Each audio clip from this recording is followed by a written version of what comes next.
Então, mais uma vez, estamos aqui com o nosso programa Mundo em Pauta. E hoje estou muito feliz de ter um convidado aqui que é um amigo muito querido, que é o Samu Tosati, que é diplomata, que é chefe de assuntos internacionais aqui do governo do estado, que tem uma carreira e uma vida de relações internacionais. Então, Samu, primeiro, não só muito obrigado por ter vindo, mas quero dizer que é uma honra ter você aqui conosco. E agradecer a parceria, a proximidade com o Instituto, a tua simpatia. Então, muito obrigado por estar aqui conosco, viu? Maurício, eu que agradeço. Agradeço muito pelo convite. É uma honra estar aqui. Cheguei em São Paulo há pouco mais de 2 anos, conheci o Maurício, conheci o Ibrei. O Ibrei, claro que todo mundo sabe, tem um papel fundamental na promoção dos negócios internacionais, mas para além do Ibrei, eu conheci, tive o privilégio de conhecer, e você, além de um profissional, enfim, ninguém discute a sua competência, você é um ser humano muito bacana, né, de muito valor, e à medida que eu vou te conhecendo mais, eu só vejo que isso é uma verdade. Sabe, Então, obrigado. Obrigado muito bom. pelo Sabe que é convite. recíproco, né? Então, mas vamos lá. O Samu, a nossa ideia aqui é bater um papo de assuntos que são interessantes para os empresários de relações internacionais. Agora, antes da gente entrar assim, em panoramas, você é diplomata, né? E a diplomacia no Brasil, eu tenho assim um orgulho muito grande de dizer que a gente tem um corpo de diplomatas muito competente, muito dedicado. E só que é uma carreira que as pessoas conhecem pouco, né? Quem não é da área. Então, conta um pouquinho pra gente como é que é, né? A parte de formação de diplomatas, a tua experiência. Olha, não, com prazer. Eu estou no Itamaraty há 15 anos, eu entrei em 2010. E como você disse, as pessoas não conhecem muito o Itamaraty, né? E aqui eu vou contar, pouca gente sabe, mas quem me conhece já há um tempo sabe dessa história. Eu fui ouvir a palavra diplomata pela primeira vez quando eu tinha 19 anos, que eu me mudei para o Rio de Janeiro para fazer faculdade. E conheci através de uma ex-namorada que chegou e me disse que queria ser diplomata. E eu, poxa, imagina, um caipira do interior do Mato Grosso do Sul que tinha chegado no Rio de Janeiro. Diplomata é o quê? Faz diploma? Eu não tinha a mínima ideia. E, enfim, resumindo, tornando uma longa história curta, depois que eu comecei a me preparar para o Itamaraty, eu fui conhecendo mais a carreira e me apaixonando, de fato. E o Itamaraty é uma instituição de quase 200 anos no Brasil, uma instituição historicamente muito forte. E o Instituto Rio Branco, que é a Academia Diplomática, é o primeiro contato com o Itamaraty. A gente fica lá. Isso muda ao longo do tempo, 2 anos, 1 ano e meio, mas é lá que são formados os diplomatas. O que é ser um diplomata, né? E eu brinco que me enganaram também, porque você estuda tanto para passar no concurso, história, geografia, política internacional, direito, economia, inglês, francês, espanhol. Claro que tudo isso é muito relevante. Só que, no fundo, depois que você se torna um diplomata, tão relevante quanto tudo isso que eu acabei de mencionar, todas essas matérias, são as relações pessoais. Então eu brinco que me enganaram, né? Falaram, oh, você precisa saber tudo isso para ser um excelente diplomata. É evidente que saber ter todo esse repertório de conhecimento é importante? Claro que é. Mas eu diria que ele é necessário, mas não é suficiente. E aí, eu acho que ser diplomata é muito isso, é construir relações pessoais. Porque no fundo, e você sabe muito bem, negócios são relações pessoais, são relações humanas. E saber se relacionar bem, saber, eu sempre digo, ser um bom diplomata é, primeiro, ter empatia, se colocar na posição do outro, ter bom senso e ter discernimento. Parece fácil, mas não é tão fácil assim, né? Dependendo do contexto que você está. Mas o Itamaraty é uma instituição, como eu disse, que assessora o presidente da República na formulação da política externa e executa a política externa, né? É muito interessante porque sempre que tem um presidente, seja de direita, seja de esquerda, e alguém não está gostando do Itamaraty, da política externa brasileira, o pessoal fala: viu, o Itamaraty não está fazendo bem. Antes fosse o Itamaraty. Eu acho que é até bacana compartilhar aqui. O Itamaraty é um corpo profissional e ele executa a política externa. Evidentemente que ele assessora o presidente, mas quem define a política externa, em última instância, está na Constituição, é o presidente. Ele assessora, subsidia, fornece informações, mas quem define os rumos da política externa é o presidente de turno. E ele executa. Então, ele é um operador da política externa, eu diria, mas é um operador da diplomacia, que é uma forma de implementar a política externa. E você vê que essa visão que eu coloquei, que a gente ouve muito isso, na verdade, né? Que muitos elogios ao nosso corpo diplomático. A gente vê ministros, embaixadores de diversos países, né? Falando de como o Itamaraty é uma referência hoje mundial. Isso é uma realidade também do ponto de vista interno aqui? Eu acho que sim. Assim, eu vou falar, sim tem nuances. O Itamaraty, ou seja, a qualidade dos diplomatas, a qualidade técnica é indiscutível e reconhecida mundialmente. Isso é um fato. Isso já começa pela seleção. Seleção, né, para você ingressar no Instituto Rio Branco. Eu tinha uma professora que dizia que o melhor do Itamaraty é a preparação. Que você, de fato, adquire tanto conhecimento, uma visão tão ampla e profunda dos assuntos, que você, de fato, se torna muito qualificado. E o Itamaraty em si é uma instituição muito sólida, tem regras escritas e não escritas, que bem ou mal estão aí há 200 anos. Então, é uma máquina de implementar a política externa. Isso não quer dizer que a instituição não precise ser atualizada de tempos em tempos, né? E a instituição, ela até tem um jargão, tem um ditado no Itamaraty, a melhor tradição do Itamaraty é saber atualizar-se. Ela se atualiza, mas o Itamaraty você tem que olhar como um transatlântico, demora para se atualizar. E eu acho que atualmente talvez tenha chegado o momento de a instituição passar por uma nova atualização. Essa é pelo menos a minha perspectiva. E me fala um pouquinho do teu trabalho na assessoria aqui do Governo do Estado de Relações Internacionais, porque hoje o mundo está concentrado ali na tua assessoria, né? Então... Você sabe que outro dia até a gente recebeu um embaixador e um grupo de empresários, ele veio de Brasília, e ele brincou, falou, olha, o ministro de Direito das Relações Exteriores é o Mauro Vieira, mas aqui você é o ministro de fato, pelo menos da agenda econômica. Falei, não é para tanto, mas... Não, mas de qualquer forma, o Estado de São Paulo tem tamanho de um país, né, europeu, então você basicamente é um chanceler de... É impressionante como... e foi vindo para cá que eu descobri primeiro a relevância de São Paulo. 31% do PIB do Brasil, né? Vocês sabem, estão cansados de ouvir, se São Paulo fosse um país, seria a terceira maior economia da América Latina, perdendo só para o Brasil e para o México, e no mundo seria está entre 21ª e 23ª economia, aí depende do câmbio. Então São Paulo tem uma relevância, e não é só econômica, tecnologia, né? O grande mercado consumidor, em várias dimensões. Então, de fato, a gente trabalha muito lá, a equipe não é grande, mas a gente trabalha de uma maneira em cooperação com as demais secretarias, eu acho que isso funciona muito bem. A assessoria internacional está abrigada na Casa Civil, que eu acho que é algo muito positivo, e a Casa Civil é o centro do poder, né? E quando a gente se comunica com as outras secretarias, eu acho que essa comunicação ela flui muito bem, porque vem da Casa Civil.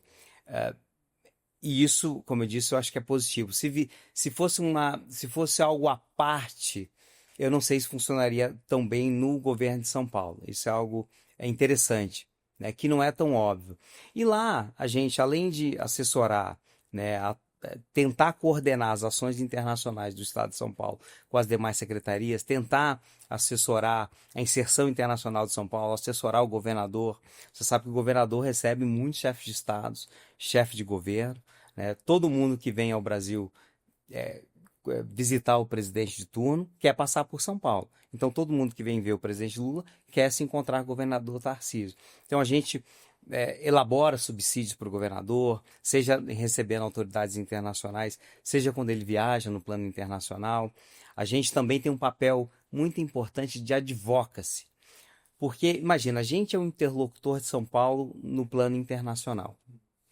todo mundo que chega, eles vêm até a gente. A gente, eu sempre brinco que a gente funciona como uma espécie de, aí fazendo alusão ao futebol americano, de quarterback. A gente distribui as bolas, né? Então, quer encontrar com o pessoal, quer tratar de sustentabilidade, a gente encaminha para a Secretaria Fim. Quer tratar de atração de investimentos especificamente, a gente caminha lá para o Jorge Lima. E assim sucessivamente. Então, a gente a gente tem esse papel de advocacy, e acho que diria o principal interlocutor, ou interlocutor de São Paulo, no plano internacional. Acho que é um pouco por aí. Isso, evidentemente, nos toma muito tempo, né? Além de, não sei se eu cheguei a mencionar, a gente estrutura viagens internacionais para diversos secretários. E Tivemos para o governador também, o provavelmente. governador também, em conjunto com outras secretarias, mas também. Isso é algo que a gente faz. A gente estrutura em conjunto. Aí depende muito da finalidade da viagem do governador. É, Geralmente, roadshows, evidentemente, a gente faz isso junto com a Invest São Paulo, junto com a Secretaria de Parcerias e Investimentos. A gente atua de forma muito coordenada. Né? Isso eu acho que é muito importante salientar. O nosso papel, a gente é uma área meio, a gente não é uma área fim. Então, por definição, a gente tem que atuar de forma coordenada, concertada com outras secretarias. Nossa, nesse aspecto, Samuel, eu preciso dizer, a gente tem assim só elogios, né, para o governo atual, a forma como tem conduzido, o trabalho do Tarcísio, do Jorge, o teu trabalho. Olha, é de dar orgulho mesmo, viu? É muito legal de observar quanta dedicação, quanto esforço. Muito bom, parabéns aí. Obrigado, obrigado, porque, como eu disse, eu cheguei sem cabelo branco, tô cheio de cabelo branco, mas eu acho que é sobre isso, e o governador fala isso o tempo inteiro, né? Eu vou repetir, mas é sobre deixar legado, né? A gente veio imbuído com esse espírito, eu, minha equipe, a gente tem aqui 4 anos para deixar legado. É sobre isso. Então, a gente acorda de manhã com esse espírito, vai para casa, às vezes não tem nem horário para ir, com esse espírito. Deixar legado, fazer o melhor com os recursos que a gente tem, né? Extrair o melhor com aquilo que a gente tem. É isso que a gente faz todo dia, a gente tenta fazer e, como você disse, eu acho que tem dado resultado. Vou dar 2 dados, né? Se você pegar entre 2012 e 2022, os investimentos anunciados no estado de São Paulo estavam em torno de 8 bilhões por ano de reais. Se você pegar 2023, já subiu para 94. E o ano passado foi para 154 bi de investimentos anunciados, fora os mais de 300 bilhões de todos os projetos de infraestrutura. Lembrando que foram 9 leilões, o governador foi 9 vezes a B3 no ano passado, e este ano, já salvo melhor juízo, já foi 2 vezes, e a ideia é ir no total de 10 vezes. Então, se você somar investimento privado com investimento público, dá ali mais de meio bilhão de reais, né? Comparado a uma média anterior, nos anos antes do governo Tarcísio, de 80 bilhões. Esses dados são públicos. Você entrar na Fundação SEAD, estão lá. Então, de fato, você vê resultado. Outro dado que é interessante mencionar antes do governo atual, São Paulo crescia abaixo do PIB brasileiro, abaixo da média. O ano passado já cresceu na média, 3,4%.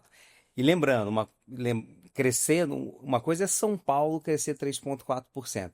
Outra coisa é um estado muito menor crescer, porque a base de São Paulo é muito maior. São Paulo já é o estado mais rico da federação, né? Não só em termos de valores absolutos do PIB, mas em termos de PIB per capita. Então, o PIB de São Paulo, o ano passado, se você dividir por uma taxa de câmbio de 5,50, 640 bilhões de dólares. Tá? É 3,5 tri de reais, 640 bilhões. Você fazer uma economia de 640 bilhões de dólares crescer 3,4 é muito mais difícil, porque você tem um PIB per capita de quase 15 mil dólares, o PIB per capita de São Paulo está 14.500 dólares, comparado ao do Brasil, que é 10 mil dólares, o ano passado, estou pegando dados do ano passado. Então é muito mais difícil você fazer uma economia que já é mais rica e maior do que a maioria dos estados crescer do que uma economia pequena que parte de uma base menor. Então é um feito. Os resultados estão aparecendo. Eu acho que em termos de obras de infraestrutura é só olhar, né? A gente leilou o ano passado, primeiro, a volta do trem de passageiros, Campinas, que você conhece muito bem. Então, Campinas-São Paulo foi leiloado. Daqui 10 anos a gente vai ter um trem de passageiros de média velocidade. Esse ano vai ter Sorocaba-São Paulo, né, no último trimestre desse ano. Este ano vai ter Túnel Santos-Guarujá, 1º de agosto, agora. O túnel é de 1,5 km, 890 metros, imerso embaixo do mar. Primeiro, isso é inédito no Brasil.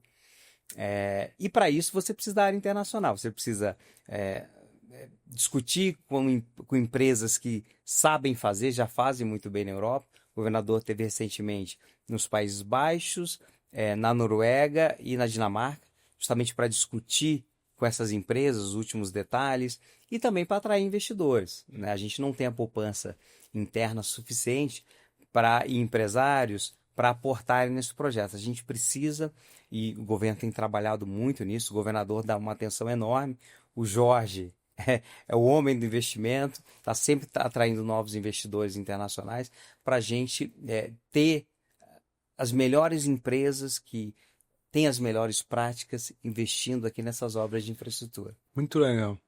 Agora, vamos falar de alguns assuntos assim do panorama internacional. Vocês que estão na linha de frente, né? Acho que tem um ponto de vista que é muito importante a gente conhecer, né?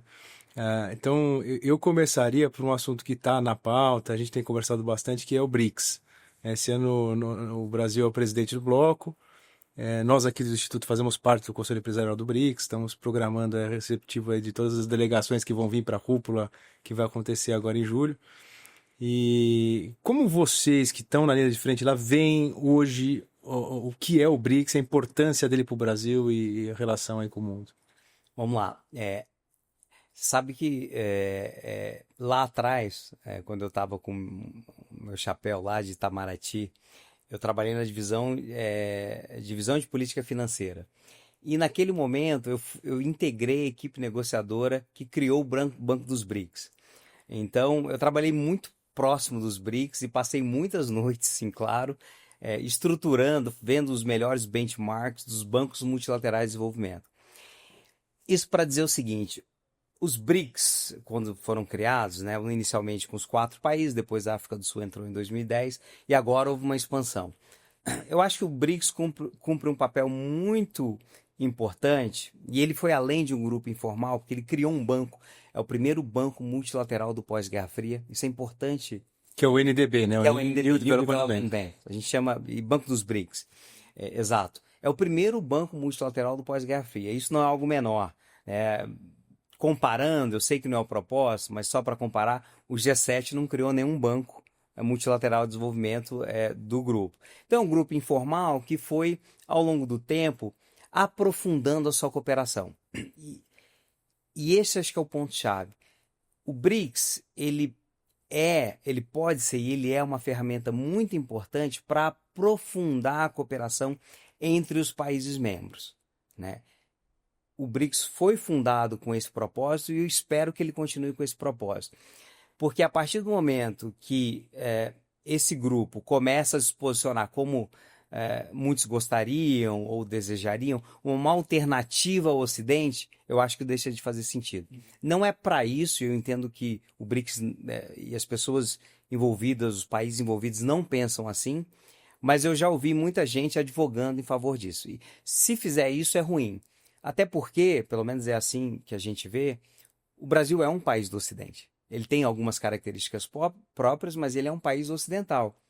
E imagine você, né? E aí pegando o gancho, o governador sempre quando recebe um chefe de Estado, uma autoridade internacional, ele compartilha, fala, olha, a gente é favorável à cessão do Brasil ao OCDE.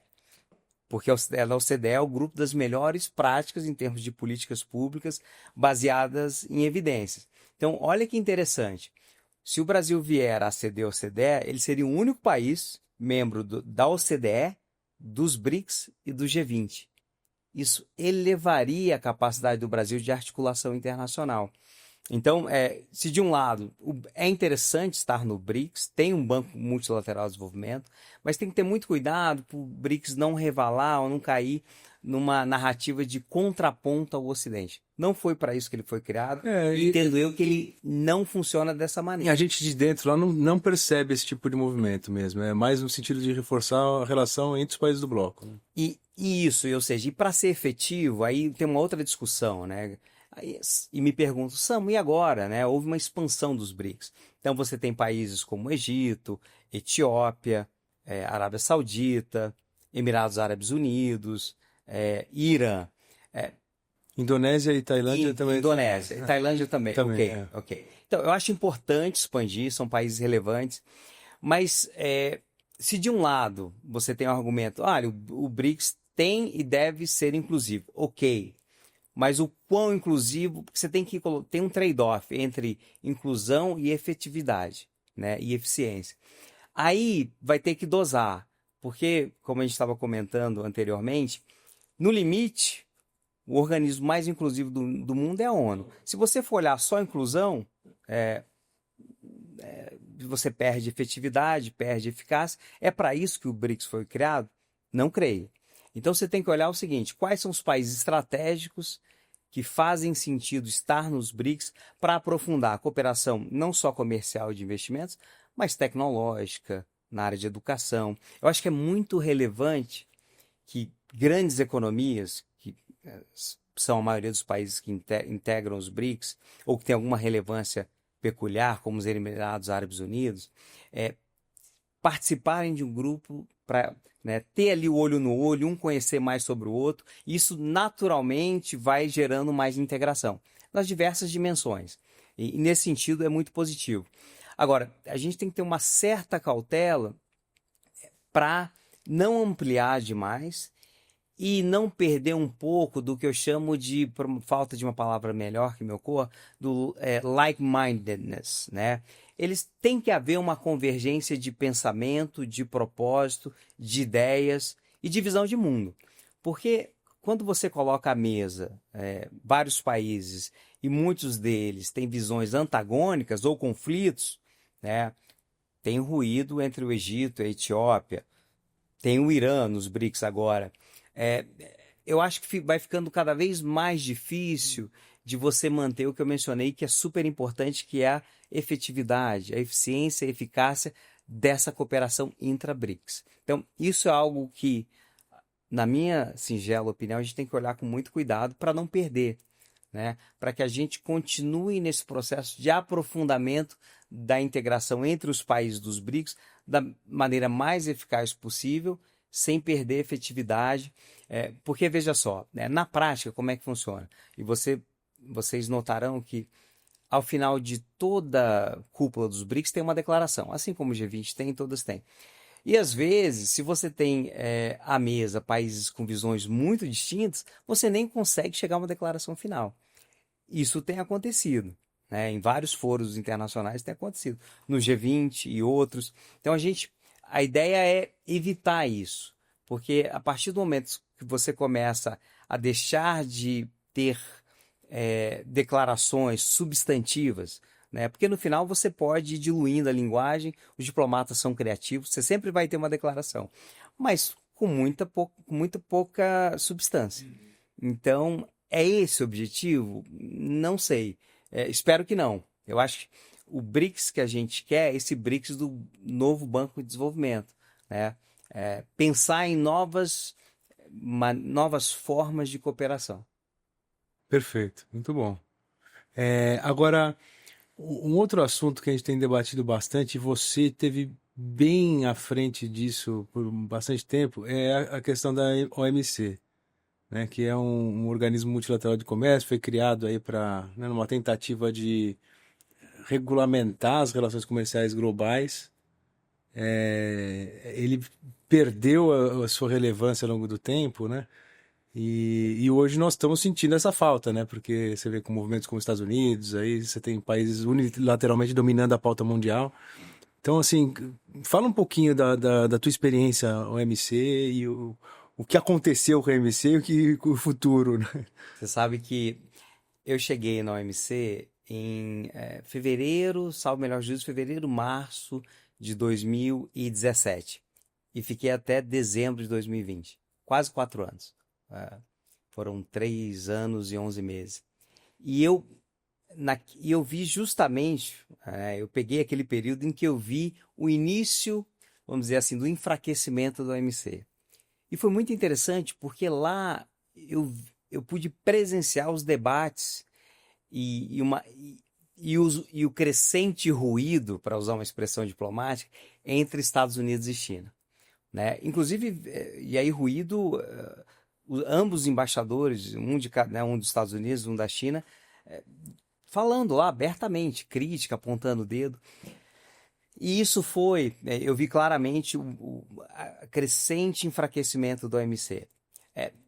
Para resumir, tem muitas nuances esse debate, mas eu digo que a OMC e a ordem econômica internacional passa por algo que eu chamo do dilema do gato pardo, que é o seguinte: o dilema do gato pardo, eu não sei se você já ouviu essa expressão,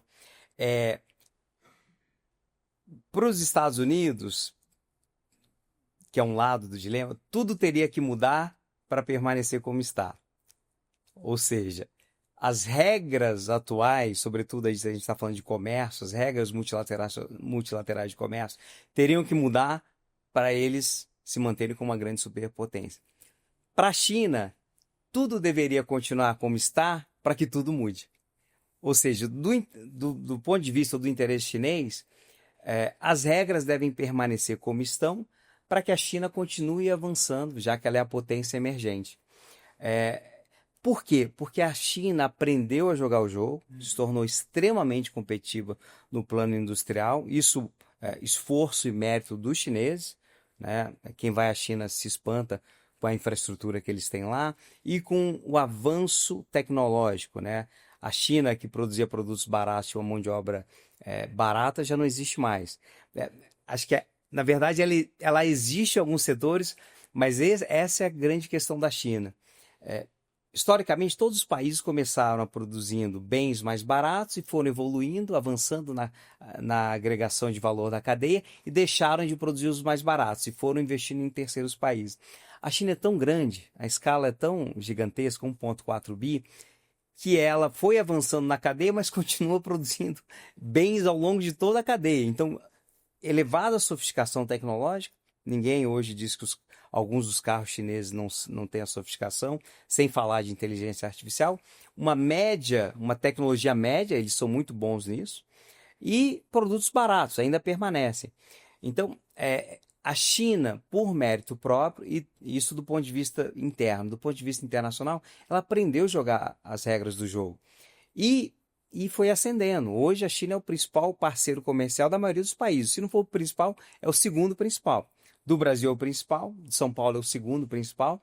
E ela foi avançando com as regras atuais. É muito curioso, porque historicamente, quando a gente fala de ascensão e queda de grandes potências, a potência em ascensão ou a potência revisionista, ela contesta as regras atuais, porque ela quer desenhar as próprias regras.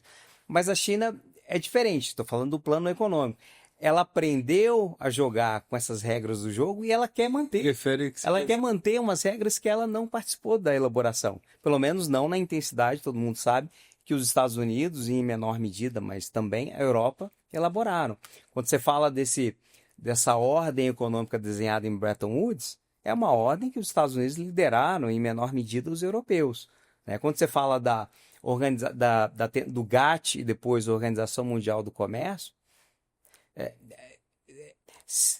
a OMC não teria sido criada em outro contexto. Ela foi criada em 1995, herdando já o arcabouço regulatório do GATT, mas foi criada uma organização internacional no momento em que os Estados Unidos eram a única superpotência global.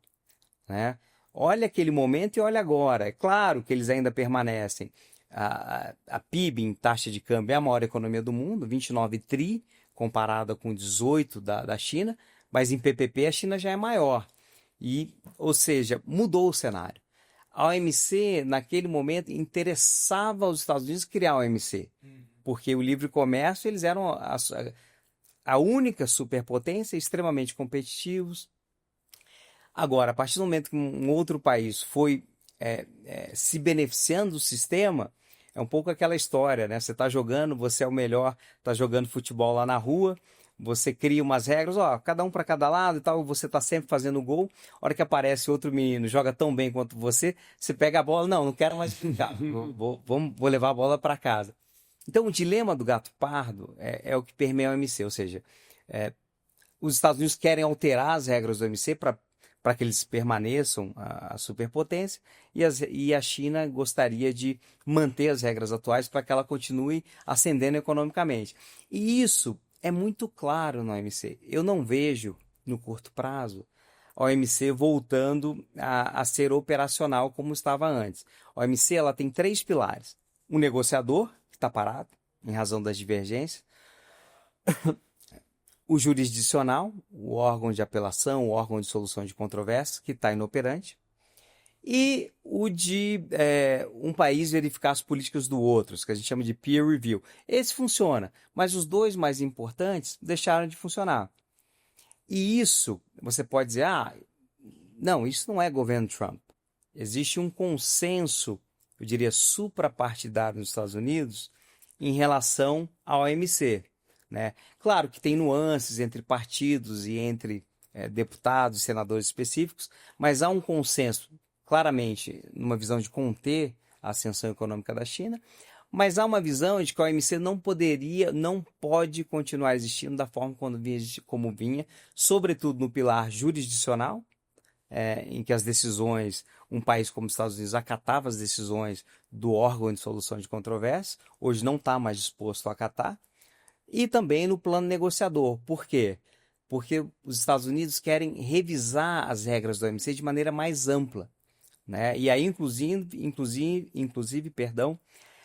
criando novas regras para subsídios estatais, que é algo que pega, porque um dos grandes argumentos do Ocidente é que a China subsidia ilegalmente as suas empresas. Então, gostariam de criar regras mais rígidas.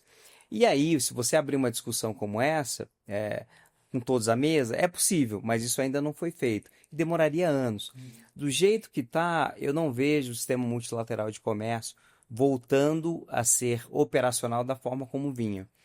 E, evidentemente, que quando o Trump, agora o governo Trump, pelo menos no primeiro momento, ele estabeleceu lá tarifas diferentes para o mesmo país. Então, vou dar um exemplo que foi lá no início e agora mudou, agora só 10% para a maioria.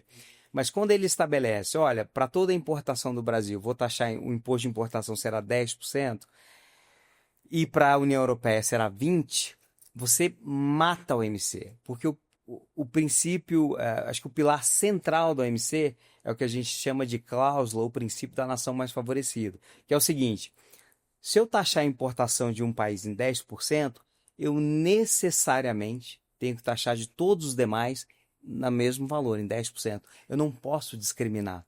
E foi exatamente o que o Trump fez. Vai voltar atrás, em que medida, não sei, mas isso é o coração do OMC, que é a cláusula da nação mais favorecida. Você tem que tratar, dar os mesmos benefícios, conceder os mesmos, enfim, taxar da mesma maneira. E isso infringe aí o princípio basilar do OMC. Você não pode discriminar, a não ser em algumas exceções, como o artigo 24, que aí é acordos de livre comércio, né? E aí sim, por exemplo, todo carro que sai do Brasil entra sem pagar imposto na Argentina, mas todo carro que vem de fora do bloco paga o mesmo imposto. Aí, no caso, o Mercosul é uma união aduaneira. Mas, salvo essa exceção de blocos econômicos, você não pode infringir essa regra e ela foi agora desrespeitada. A ver quais serão os novos desdobramentos. Mas, para finalizar, eu tenho alguma dificuldade de ver a OMC voltando a ser como era no curto e talvez no médio prazo. Porque por trás tem uma questão estrutural. Você tem 2 países que estão disputando o domínio, não só econômico, tecnológico, político e cultural. Estados Unidos e a China contestando isso. E isso é estrutural. Quando você tem dois cachorros grandes, assim, tem o ditado, né? Quando dois elefantes grandes brigam, quem sofre é a grama. E nós aqui, como parte da grama, ainda que uma grama não menor, mas outros sim, muito menores, sofrem com essa disputa. Imagino. Agora, tem uma questão que eu acho que é legal a gente percorrer aqui, que é o seguinte. O Brasil, ele tem assim, um histórico muito pequeno de internacionalização, né? Quando a gente fala, e isso é uma das funções aqui do Instituto, né, que é falar de mercado internacional, de exportação, de investimento, para o empresário brasileiro, o que a gente percebe é assim, a maior parte nem sequer considerou internacionalizar. E os poucos que consideram, pensam em Portugal, Miami, e basicamente o mundo se reduz a isso, né? E, e aí, eu acho que é interessante ouvir um pouquinho você, porque você recebe delegações do mundo inteiro, tem contato com o mundo inteiro. O que que tem hoje, assim, pujante, que o empresário devia olhar, abrir os olhos? Excelente pergunta. É, e tem uma razão. Primeiro, tem uma razão para o Brasil ser assim. Imagina você, empresário brasileiro, ter um mercado de 200 milhões de habitantes, né, 212, mas um mercado consumidor amplo, que é extremamente protegido. Ele não tem incentivo para buscar lá fora. Ele tem pouco incentivo, porque para ele explorar esse vasto mercado, né, já é um grande desafio.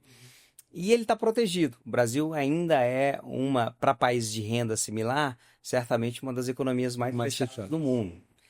Tarifa média de importação varia entre 12% e 13%. Se você pegar qualquer outro país com a renda similar, é de 6 para baixo, né?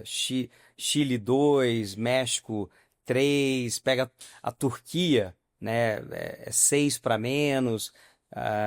A própria China é média 6. Estou falando de média, né? Então, o Brasil é uma economia fechada, então você não tem um incentivo. É curioso, porque eu participo de muitas discussões como criar uma cultura exportadora. Eu falei, é muito fácil. É aquela coisa. Tem a brincadeira, né? A hora que o rio começa a subir, a água começa a bater na bunda, a pessoa aprende a nadar. É só você abrir a economia brasileira. Eu concordo O 100% dia que com você isso. abrir a economia, e não precisa ser amanhã reduzir para zero, mas de forma programada, vou reduzir em X% no primeiro ano, X% no segundo, terceiro, de maneira que em 4 anos você tem uma taxa de um imposto de importação muito menor, os empresários necessariamente vão ter que buscar o mercado internacional, porque a competição vai crescer muito aqui, vai ser acirrada, eles vão ter que se tornar mais competitivos e vão buscar o mercado internacional. Maurício, Só o um mundo detalhe. inteiro foi assim. Então, isso nós estamos falando mal do empresário, querendo prejudicar, muito pelo contrário, né? Isso é o maior incentivo ao desenvolvimento, né? Olha, não há. Existe uma correlação clara entre abertura econômica e desenvolvimento econômico, né? Eu sempre digo, a abertura ela é necessária, mas não é suficiente para o desenvolvimento econômico. Mas você não vai encontrar nenhum país desenvolvido sem sem a economia ter sido aberta. Não tem, não tem. Agora, o como fazer, tem muita discussão como fazer. E eu acho que legítimo o debate. Tem gente que prefere via acordo comercial, porque aí você, até para facilitar a economia política, né, você trazer aqueles setores mais ofensivos exportadores e conseguir o apoio daqueles mais refratários para ter uma desgravação tarifária programada, via acordos, e tem aqueles que falam, via acordos demora muito, via unilateral. Eu sou a favor da solução de compromisso, que é o seguinte, você pega o Brasil e compara laranja com laranja, pega países de renda similar, o Brasil é um país de renda média, não é um país de renda alta, né? Se São Paulo fosse um país, seria um país de renda alta, mas o Brasil é um país de renda média. Pega esse país e olha a tarifa média de importação. Em geral, a do Brasil é 13, a deles é 6. Reduz unilateralmente para 6 e depois o resto se negocia via acordo de livre comércio. É uma solução de compromisso, que aí você reduz mais rapidamente e começa a negociar. No Brasil, a grande questão é a economia política. E você tocou num ponto. Não estou apontando o dedo para o empresário, não é isso. Porque o empresário, eu entendo, ele tem um argumento, fala, poxa, Tinha até um ministro que usava uma expressão, poxa, o empresário tem uma bola de ferro na perna, né? O ministro Guedes falava isso. Então, com essa carga tributária, com essa dificuldade de fazer, com esse ambiente de negócio complicado, com essa falta de segurança e previsibilidade jurídica, fica difícil para eu, empresário brasileiro, competir com os estrangeiros. De fato, aí tem que ser um acordo, né? Tem que ser um grande acordo nacional entre o setor público e privado, trabalhar para melhorar. Eu acho que a reforma tributária foi aprovada, vai melhorar em muito o ambiente de negócios do Brasil. Eu não estou nem falando de redução de carga tributária, mas só a simplificação, a cobrança no destino, a transparência, menos alíquotas, vai trazer uma eficiência gigantesca para a economia brasileira. Eu acho que o Brasil, em termos de ambiente de negócios, embora ainda não seja o ideal, tem melhorado muito, né? A gente vai poder, em algum momento, isso vai acontecer, essa abertura, porque ela é incontornável. Se o Brasil quiser, se o Brasil deseja se tornar uma economia desenvolvida, você não faz isso sem abertura econômica, porque a abertura, ela traz não só mais eficiência na alocação dos fatores de produção, aumenta a renda disponível, mas ela traz algo que é fundamental para o crescimento a médio e longo prazo, que é tecnologia. Você cresce no curto prazo, aumentando investimento em capital, máquinas, equipamentos, infraestrutura, investimento em capital humano, mas a médio e longo prazo, somente aumentando a produtividade. O Paul Krugman falava, produtividade não é tudo, mas no médio e longo prazo é quase tudo. E como é que você aumenta a produtividade? Com tecnologia, inovação. E você não consegue ser um país, estar entre os mais inovadores do mundo sem abertura econômica. A gente foi uma missão recentemente, a minha equipe, levei o secretário de Ciência e Tecnologia de São Paulo, fomos para Singapura, que é o terceiro país mais inovador do mundo. Passamos uma semana para conhecer o ecossistema de inovação de Singapura e depois para a Suíça. Suíça é o país mais inovador do mundo há 14 anos, segundo o Global Innovation Index, da Organização Mundial de Propriedade Intelectual. E fomos verificar o que esses países têm que a gente não tem. Em termos de política pública, há, sim, na margem, uma coisinha ou outra que a gente poderia adotar, e a gente trouxe isso para adotar em São Paulo. Uhum. Mas se você observar, no fundo, por que a gente está atrás? O Brasil está nesse ranking número 50, 50º. Tá? Então a gente foi no número 1 do mundo e no terceiro da Ásia, o primeiro da Ásia e o terceiro do mundo, que é Singapura. Tá? É o primeiro da Ásia. O que esses países têm? Tem um excelente ambiente no negócio, tem uma carga tributária baixa, né? Carga tributária. Tem o que em inglês a gente chama de enabling environment, um ambiente propício a negócio e inovação. Agora, política setorial, pública, incubadora, aceleradora, a gente tem. Né? A gente está até criando o Distrito de Inovação aqui em São Paulo para juntar tudo isso. Vai ser ali no campus da USP, é algo fantástico, depois a gente pode falar sobre isso. Está sendo feito pela gestão atual aqui do governo do estado de São Paulo, mas é isso, ou seja, o que esses países têm que a gente não tem? É estrutural. Aí tem a ver com carga tributária, tem a ver com ambiente de negócio, tem a ver com segurança e previsibilidade jurídica, tem a ver com algo que falta no Brasil, que é você ter muita gente fala, poxa, o Brasil não tem projeto, o que o Brasil quer ser no mundo? Qual a estratégia do Brasil no mundo? Que país o Brasil anseia ser no mundo? A gente ainda não tem, não na quantidade suficiente, políticos que pensam o Brasil, né? Infelizmente, muitos ficam ali no seu interesse paroquial, no seu estado, mas uma visão macro. Olha, vamos pensar o Brasil no mundo, né? Eu sei que o governador tem essa visão, mas quantos Tarcísios existem, Uhum. né? Para pensar, poxa, um plano para em 10, 20 anos o Brasil dar um salto e se tornar uma nação, se não plenamente desenvolvida, quase lá. Falta isso. Eu sempre digo, quando eu volto dessas viagens internacionais, eu volto triste e feliz. Triste porque eu vejo que esses países estão na nossa frente, tá? Eles estão, aí falando especificamente no caso de inovação, mas também de outras políticas públicas, como abertura comercial e outras. Mas feliz porque a gente está atrás, mas não falta muito. O que falta?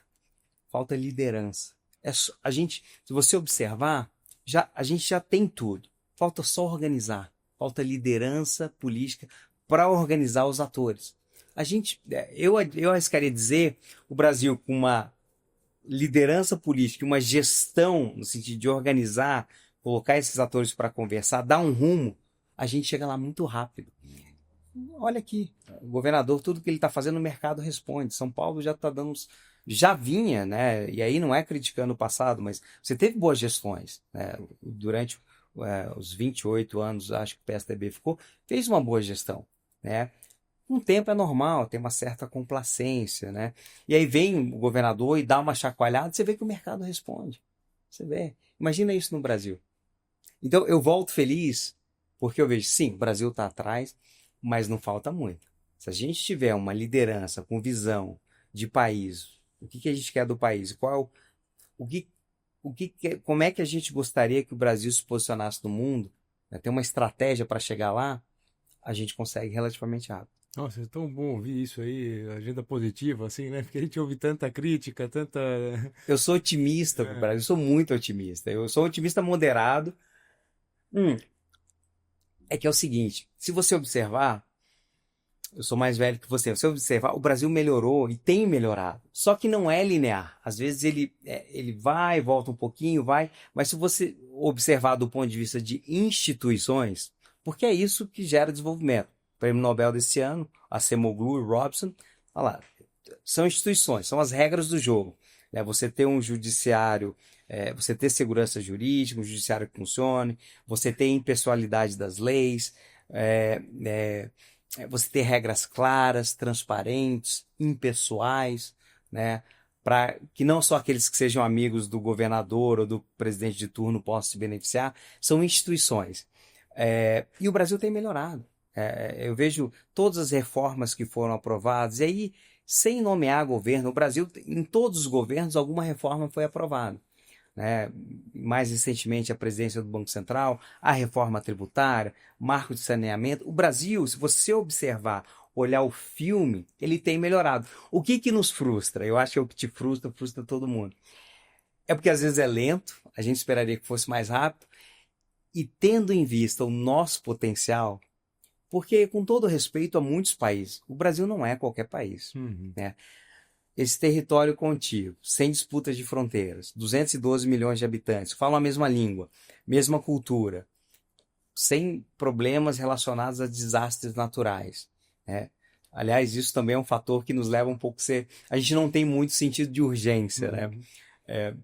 Lá em Singapura, uma alta autoridade me disse: a única diferença entre Singapura e o Brasil é que vocês não têm um sentido de urgência, porque vocês têm um território maravilhoso, tem espaço e tal, e nós não. Então, a gente tem todas as condições. E aí, sem conflitos sociais, É isso, antes, é né, isso, é guerras. isso, é isso. E aí tem um ponto que eu queria mencionar, que eu acho que é importante, tem a ver com a agenda internacional, que é um conceito que eu tenho trabalhado, né, que é afluência interna e influência externa. Esses dois conceitos, eles se retroalimentam. Muitas vezes, alguns autores, poxa, aí culpam ou Itamaraty ou o presidente de turno, o Brasil não consegue ser mais ativo, ser mais protagônico. Só que eles se esquecem que tem um limite para isso. Por melhor que seja a diplomacia brasileira, pode ser a melhor do mundo. Acho que está entre uma das melhores. Se fosse a número um, em conteste, não resolveria. Porque, como eu disse, primeiro, a diplomacia é mais executora. Então, a política externa, né, essa inserção internacional do Brasil, ela tem limites.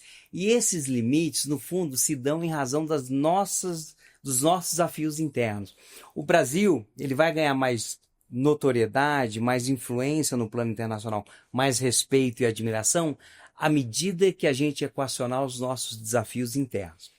Esse é o ponto. À medida que a gente acabar com a pobreza, não só a pobreza extrema, mas com toda a pobreza, ou reduzir substancialmente a nossa desigualdade social, tem caído. Se olhar o Gini, era 0,54, caiu para 0,5, mas reduzir de maneira muito mais substancial e voltar a crescer a taxas mais elevadas. Porque crescer a 3%, um país como o Brasil, é uma mediocridade. A gente não pode celebrar isso. À medida que o Brasil volta, supondo que o Brasil volte a crescer a 5%, reduzindo desigualdade social, reduzindo ou barra eliminando a pobreza, é, essa afluência externa vai aumentar a influência externa. É claro que o presidente de turno e a diplomacia podem usar tentar via diplomacia, via política externa, ampliar essa influência externa até para beneficiar a influência interna. Porque a política externa, em última instância, serve para isso, para ajudar no desenvolvimento econômico do Brasil. Mas ela tem limites.